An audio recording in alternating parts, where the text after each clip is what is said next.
Olá, espero que você esteja gozando a mais maravilhosa graça e a paz desse nosso Deus maravilhoso. Especialmente nessa época, de Natal em que nós prestamos mais atenção, damos mais atenção ao fato histórico do nascimento do Senhor Jesus Cristo. Nós vamos estar falando nessa meditação, sobre os pastores de Belém. A nossa leitura está em Lucas capítulo 2, versículos 8 a 20. Havia pastores que estavam nos campos próximos e durante a noite tomavam conta dos seus rebanhos. E aconteceu que um anjo do Senhor apareceu-lhes e a glória do Senhor resplandeceu ao redor deles e ficaram aterrorizados.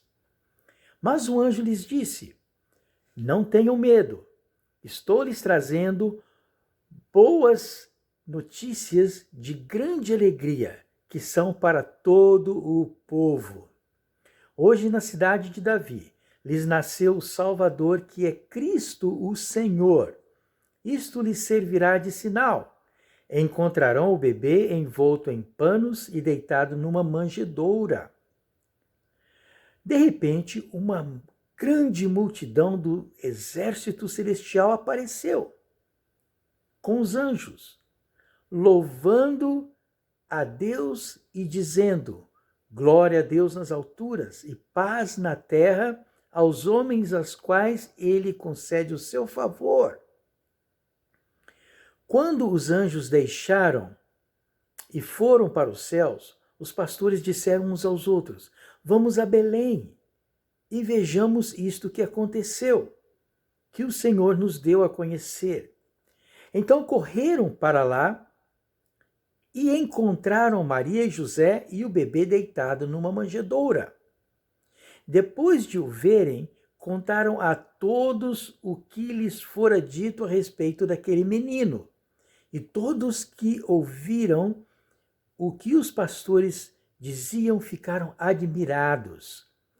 Maria, porém, guardava todas essas coisas e sobre elas refletia no seu coração. Os pastores voltaram glorificando e louvando a Deus por tudo que tinha visto e ouvido, como lhes fora dito. Eu me lembro muito bem da comemoração do Natal lá na cidade de Passos, Minas Gerais, ainda nos anos 60, e a cena natalina da manjedoura, numa estrebaria, rodeada de pastores que chegaram após a anunciação dos anjos, se tornou uma das representações clássicas do nascimento de Jesus, certo?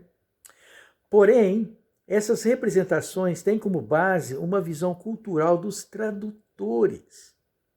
Isso não afeta em nada a mensagem, a essência da mensagem, mas quando olharmos da perspectiva histórico-cultural da época, judaica especificamente, sempre ganhamos um entendimento mais acurado. E é isso que nós vamos fazer. Vamos observar alguns aspectos culturais do que aconteceu na época, do ponto de vista judaico. Em primeiro lugar, quero destacar que tudo indica que eles se hospedaram com primos em Belém, e não numa hospedaria, num hotel, como nós imaginamos. Em Lucas capítulo 1, versículos 39 e 40, nós lemos o seguinte: naqueles dias, Maria preparou-se e foi depressa para uma cidade da região montanhosa da Judéia, onde entrou na casa de Zacarias e saudou Isabel. Maria ficou na casa dos seus primos Zacarias e Isabel anteriormente. Não havia motivo aparente para ficarem numa hospedaria. Descendentes de Davi, o rei mais popular da história de Israel, se identificavam citando 5 genealogias. Então nós vimos aqui que Maria e José ficaram hospedados na casa dos seus primos e certamente não numa hospedaria ou num hotel, como nós entendemos. Em segundo lugar, não há registro histórico de hospedaria na cidade ou mesmo na região. Não existe nenhum um registro de que haveria naquela região, na cidade, hospedarias, hotéis. Né? Lucas, capítulo 2, versículos 4 e 7, nós lemos assim: Assim José também foi da cidade de Nazaré, da Galiléia, para a Judéia, para Belém, cidade de Davi, porque pertencia à casa e à linhagem de Davi. Ele foi a fim de se alistar com Maria, e que estava prometida a ele em casamento e esperava um filho. Enquanto estavam lá, chegou o tempo de nascer o bebê, e ela deu à luz o seu primogênito, envolveu-o em panos e o colocou numa manjedoura, porque não havia lugar para eles na hospedaria. Agora veja bem, presta bem atenção. No versículo 7, que nós acabamos de ler aqui, a palavra hospedaria, a palavra grega kataluma significa quarto de visitas ou quarto de cima. Mas a tradução por hospedaria reflete a visão cultural dos tradutores, mais modernos, pelo fato de Maria ter repousado Jesus numa manjedoura. E vejam bem, prestem bem atenção, a palavra grega para hospedaria é pandokeion, e aparece na parábola do bom samaritano. Então, na verdade, como nós entendemos da perspectiva cultural da época, não havia hotel, não havia hospedaria. Maria e José ficaram na casa dos seus primos, e como no quarto de hóspedes, no quarto de cima, no caso, não teria lugar para ficarem, eles acabaram tendo o nenê ali. A Maria acabou tendo o nenê ali e o manteve numa manjedoura. A segunda observação é a vida nos tempos de Jesus, o Messias. Presta bem atenção. Alfred Edersheim, um erudito bíblico, 1825 a 1889, cria haver um propósito divino na anunciação dos anjos aos pastores, em primeira mão. Veja bem, a Mishnah, registros de tradições judaicas, indicam que o Messias seria revelado em Migdal Eder, ou a Torre do Rebanho. Olha que interessante. Localizada perto de Belém, na estrada para Jerusalém, conforme profecia messiânica de Miqueias, capítulo 4, versículo 8, que diz: Quanto a você, ó Torre do Rebanho, ó fortaleza da cidade de Sião, antigo domínio lhe será restaurada.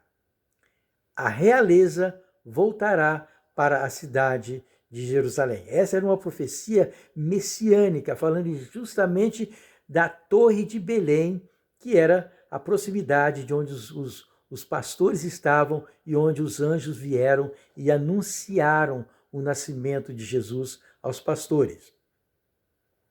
Mas veja bem, por que os pastores? Em primeiro lugar, esses pastores não eram pastores comuns, não era um pastor normal, comum, que cuidava das suas ovelhas. Esses pastores, eles trabalhavam sob a supervisão rabínica de um rabino, porque eles viviam em isolamento para a observância de ordenanças religiosas rígidas e complexas de pureza e santidade. Então, esses pastores, eles eram muito especiais. Eles viviam ali sob a visão, sobre o comando desses rabinos, porque eles cumpriam regras de pureza muito grande. muito rígidas e de santidade também. Em segundo lugar, esses pastores, os rebanhos que eles cuidavam, não eram rebanhos comuns também, como nós achamos e entendemos. Esses rebanhos eram as ovelhas de Jacó, chamadas, de novo, ovelhas de Jacó, que eram destinadas ao sacrifício no templo. Olha que lindo! Então, esses pastores não eram pastores comuns, eles viviam sob um rígido sistema de pureza e de santidade, porque eles criavam ovelhas que eram destinadas ao sacrifício no templo. Olha que especial, e olha como isso muda completamente a nossa perspectiva e a nossa visão de tudo o que aconteceu naquele período. Em terceiro lugar, as ovelhas ficavam confinadas e guardadas pelos pastores até a Páscoa. Então, uma aplicação para nós aqui, bem interessante. Independente do modo como aconteceu, não é importante o modo como aconteceu, a mensagem central da anunciação dos anjos aos pastores que cuidavam das ovelhas para sacrifício essa é a mensagem.